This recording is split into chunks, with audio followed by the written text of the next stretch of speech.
Hello class. In this video we're going to be installing VirtualBox in OS X or macOS. This is a virtualized environment, so pardon the speed.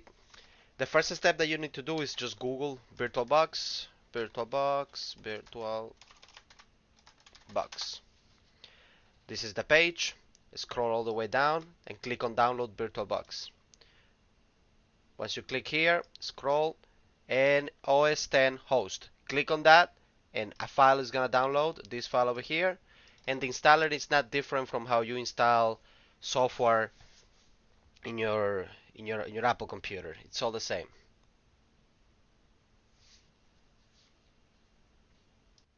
Okay, the security check has finished. So start installer, continue, install.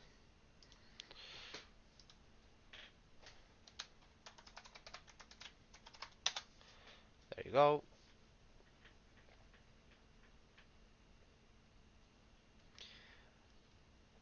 I'm gonna pause the video now and I'll get back to it once that is done. Okay, the installation is done now. I'm gonna move the installer to trash because I don't need it anymore. Just gonna close this. I don't need this either. And VirtualBox is right here. Gonna open it.